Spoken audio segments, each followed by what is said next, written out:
Hey everybody, how's it? Aloha, Jeeves here, your old composer here at the Decomposer Lounge, dissecting your favorite tracks. I have an artist for you here. I believe he's an instrumental artist. His name is Andy Gillion, with an N, Gillion. And the track I'm going to be listening to is SKYLESS. And this was a track that I actually plucked off of my Patreon and suggestion. So I am going to do that right now. I want to thank you guys for all your support. This week I'm going to be dropping a couple of more tracks than I normally do because I'm trying to press through a few things because I might have to take a little break in August, and if I do, I want enough for you guys to chew on for over the summer, or at least for a week or two that I might have to take a break. All that being said, I want to thank you once again in advance for all of your support. Want to buy me a cup of coffee because you know that these videos don't monetize my channel? Ow! You could do so. You guys already know my shoulders ding. You could do so. The link will be down below. Link down below for my headsets. Link down below for my Patreon. Check that out. You know, you can look through what I have there, and, you know, maybe you don't have the money to support every month, but if you want to dive in and do 1 month and bounce, that's okay too. So check that out. That link will be down below. And so let's do this. Andy Gillion, SKYLESS. All right.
All right, the first thing I had to say, obviously, is what a fantastic expose in layering and composition and arrangement.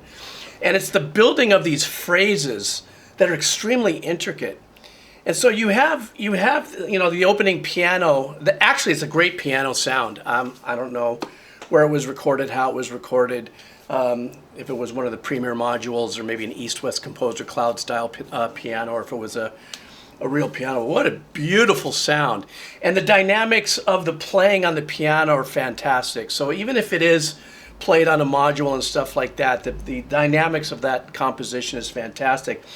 But what I love is as they're churning through these, you know, hybrid classical style chord changes in the playing, they start to build all these really intricate little composition layers of arrangements behind it, you know, that come in, you know, harmonies and answer back and stuff like that. Then, of course, when they hit us with the people's elbow with the, you know, the drums and the bass and the guitar, the first thing that came to my mind was this had to have been a mixing, like full-on bench press, because it sounds so good.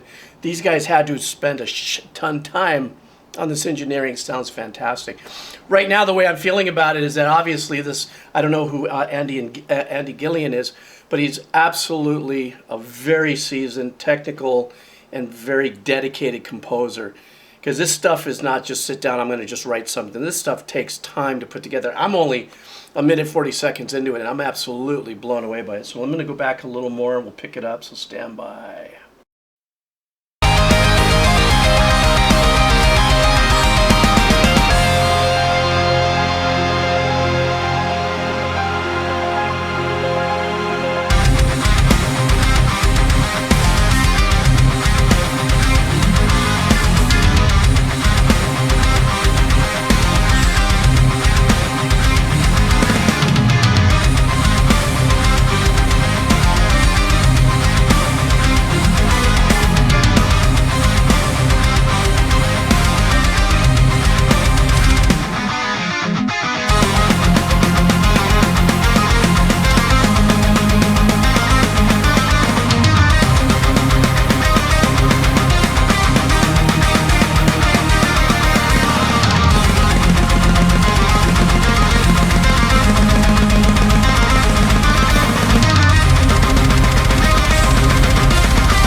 You know, the thing is that I don't, you know, you guys know I'm not that versed, and I definitely don't have the history of being able to A/B, like maybe he sounds a little like or could be or anything like this. He definitely doesn't sound like anything, but it's like he's taken a neoclassical kind of vibe in his composition, because if he is the one that did the composition at the beginning with the strings and the hybrid orchestrations and stuff that went along with it, and then he has the skill set to play it on the guitar, I don't know if that's him also playing the bass, and the bass sounds great. God, the engineering on this, I'm just stressing, going, oh my God, I just like would have been tipping out all 64, you know, gigs of RAM on all the plugins that must have been running or something, but it's so clean. His musicianship now is beyond question. So now, like, that's my favorite saying now. Now we get to a certain place where we just take his technical and musicianship skills and say, okay, that's been served up to us, you know, as the main course. I'm gonna move that here and get to the other aspects of it. What I love too is that there are these, I can't tell if they're string pads or something, that are floating behind a lot of this, but play so well in the mix that it's not muddying it up. That's why I keep going back to the mix. What he's playing, actually, I'm saying to myself, geez, could you imagine if this was actually a completely orchestrated piece? And when I mean orchestrated, I'm talking about an orchestra, you know, just reassigning these arpeggiations and these compositions, you know, to an orchestra and stuff. This guy is absolutely freaking brilliant. The way he's taken this and he's made this full-on metal hybrid here. It's just, oh shit, that hurts. Here we go, just me.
Kind of arrangements that just went through that passage, about the last 30 seconds, are so cool.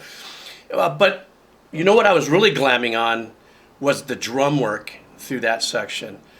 So you had the ostinato, you know, you had the staccato, the ostinato, and then another arrangement came in.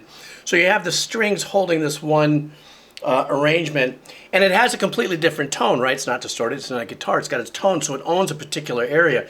Then he comes in with first a melodic arrangement, then he actually does a harmony on that, while the other guitar is still holding down, you know, the power chug on it.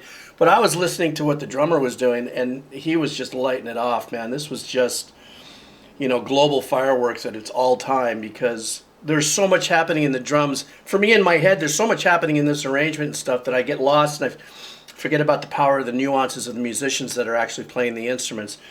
And that drummer is just having the best time of his life through that section right there. I also want to say about his solo, you know, sometimes when I hear musicians like this who are this absolute and with their technicality and stuff, whether, you know, sometimes, you know, it's doing these things which I can't do. I'm an okay guitar player, you know, whatever media I can get away with when it comes to composing for, you know, film, TV, commercials, whatever stuff. But You know, I've never could do that. I can't do that, you know, continuous arpeggiation.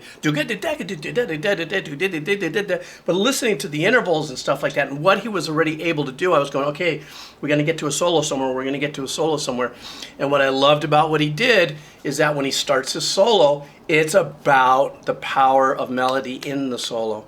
So there wasn't a lot of glam. He already celebrated his abilities, his technical abilities and dynamics with everything he's done so far.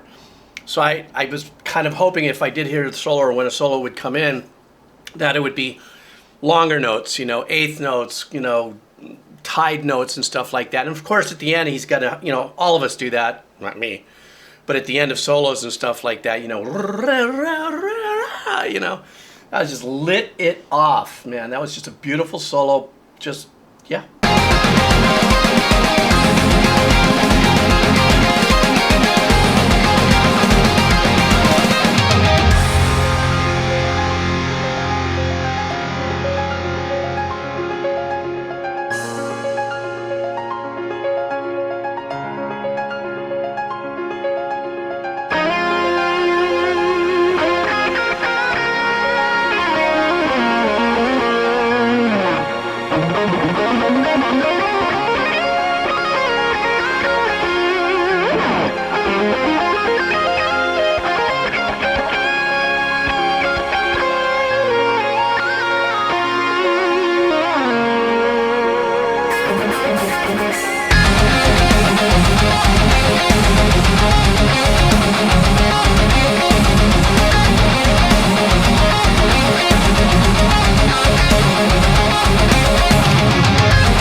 Real quick, what I want to just mention about that section, you saw me kind of glamming on the piano.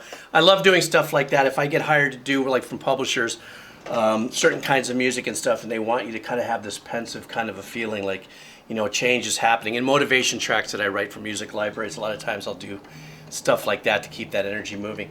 But what I loved was the sound that he had in the guitar solo here. Really, it sounded like, and I'm not a guitar aficionado, mind you, but it does sound like it was a neck pickup that he had it on, which was really nice if that was the case, because the arpeggiation that the piano was playing, the tone of that was up high, and then he started to get his lead in there. And as a tone, you don't want to battle the tones of like a really high end, let's say bridge, you know, peaked up at maybe 8K or something, kind of a cut through that, because it kind of gives you a little bit in your head to battle with in tones. But the fact that he still did his solo and it sounded like, I don't know, that it was his neck pickup, gave it that warm sound. Even though he was doing what he was doing, it gave it a nice, fat, warm sound to that solo, so I really dug that. All right, here we go.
What an absolutely wonderful piece of work. There's no two ways about it. I couldn't help. I'm going to have to listen now to his. I'm on. Ah, shit. I'm on his Spotify, which I'll include the link below. I'm going to go through some of his work here. It was just wonderful, man. And this definitely took a bungo load of time to do. There's no two ways about it. At the very end, I couldn't tell if he was using kind of like these kind of punchy choral background pads that supported his orchestrations. And yes, I'm going to say his orchestrations because that's what these were. I don't care if it's a module. I don't care if it's live. When you get into this type of composition, you know, who's got $50,000 for a live orchestra to do? If you're doing it on modules and stuff, and if you love it and you know enough about it and you've studied enough about it, you could still approach doing orchestral, you know, hybrid, okay, let's call it hybrid orchestral compositions with the knowledge of how an orchestra works in tone, in dynamics, in capabilities, what's real, what's not real and stuff. And this was really fantastic, and one hell of a mixing job too. So thank you for suggesting Andy Gillion to me, and I'm going to go through his stuff. Anyhow, guys, thank you very much. This was a nice long video, and kind of at the last minute I wanted to drop this in here tonight. So you guys take care. Have a wonderful rest of your evening. Buy me a cup of coffee. Thank you so much. If you want to check out the headsets, links, all the links will be down below. The Patreon, headsets, coffee, Andy Gillion, Spotify will all be below. All right, guys, take care. Aloha.